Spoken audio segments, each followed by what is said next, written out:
Welcome to the Hotelligence Podcast, your strategic vantage point on the changing landscape of hotel safety. Hosted by Jim Kortz, a retired FBI DHS investigator, and Don Carr, a former frontline security owner-operator with years of first-hand incident response experience on hotel properties. Every episode brings you closer to understanding the full picture and what the future may hold. Let's begin. Thank you for joining us on episode 9 of the Hotelligence Podcast.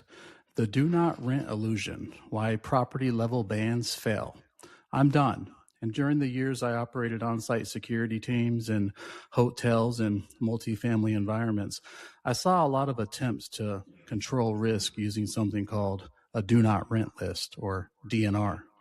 On paper, it feels like a simple solution, but in practice, it rarely works the way people expect. And I'm Jim.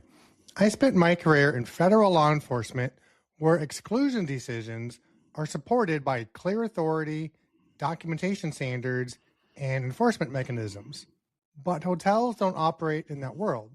So today we're unpacking why property level bans feel reassuring, but break down operationally and legally. Well said, Jim. And this episode is not about blame. Right. It's about understanding why DNR lists are far more fragile than they appear. So first, what is a DNR list? When people hear do not rent, they often imagine a formal, enforceable prohibition, something standardized, verified, and consistently applied. In reality, most DNR lists are informal. A note in the system, a line in a log, sometimes just institutional memory. They aren't bans in the legal sense. They're reminders, and reminders depend on people, context, and continuity. So let's talk about the turnover, because one of the biggest challenges in hospitality is turnover. Front desk staff change, managers rotate, security contracts turn over. Over time, the original context behind the DNR entry disappears. Without context, a note loses meaning. Staff may not know why it exists, how old it is, or whether it still applies. Right. And when uncertainty shows up at the desk, hesitation follows. And that hesitation isn't neglect, it's risk management in the absence of clarity. So PMS tools aren't enforcement tools. So when we say PMS, we mean property management system. So they're designed for reservations, billing, and operations, but they're not designed to support restriction decisions.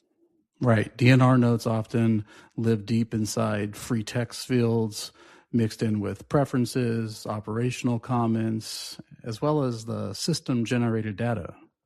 And they're easy to miss, easy to misinterpret, and easy to override unintentionally.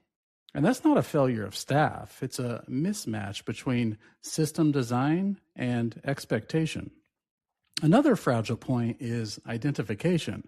Hotels aren't built to perform rigorous identity verification. Right. Minor differences in spelling, formatting, or documentation can prevent a DNR note from surfacing. Right. Staff are also balancing speed, service, and accuracy at the desk. That makes consistent matching difficult, especially during busy periods. So let's talk about denying service is more of a legal decision. Refusing to rent a room isn't just an operational choice, it's a legal one. And staff have to consider whether the denial is justified, defensible, and consistent with policy.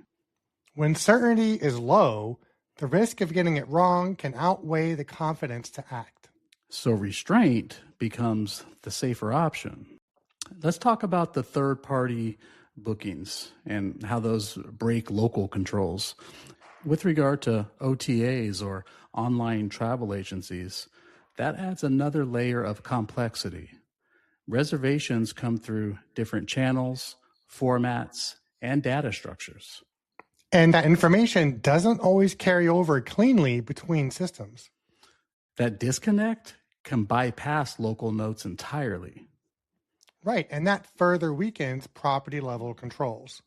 So let's talk about why DNR lists don't travel with the brand.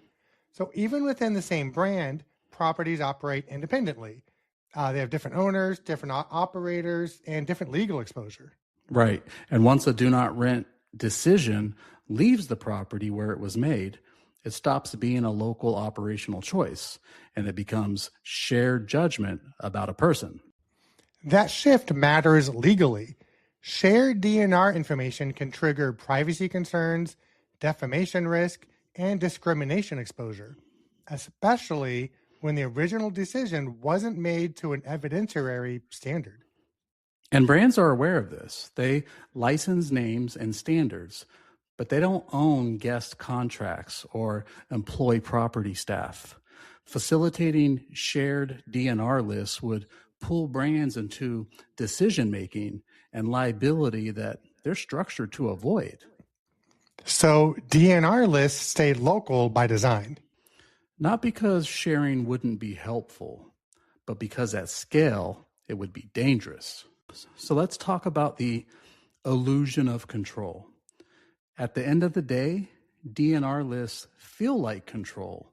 They signal action. They create a sense of boundary. But structurally, they're brittle. They rely on memory, consistency, and certainty in environments defined by turnover, speed, and ambiguity. And that doesn't make them careless tools. It makes them symbolic rather than systemic. So in closing, do not rent lists struggle not because people don't care, but because informal tools are being asked to do formal work. Until that gap is understood, expectations will keep colliding with reality. So in the next episode, we'll look at another common assumption: why cameras don't actually prevent incidents, even when they're everywhere. That conversation builds directly on what we discussed today. And remember, we're in this together. And together, we make hospitality stronger. We publish a short, written insider briefing alongside each episode. It goes out on Wednesdays when the episode drops. If that's useful, the link is in the show notes. Thank you for joining the Hotelligence Podcast, where experience informs smarter, safer hotel operations and prepares you for what comes next. Stay informed, stay confident, and stay connected. As the conversation evolves, Jim Cords and Don Carr will highlight developments that help hotels strengthen their approach to safety and risk management. See you next episode.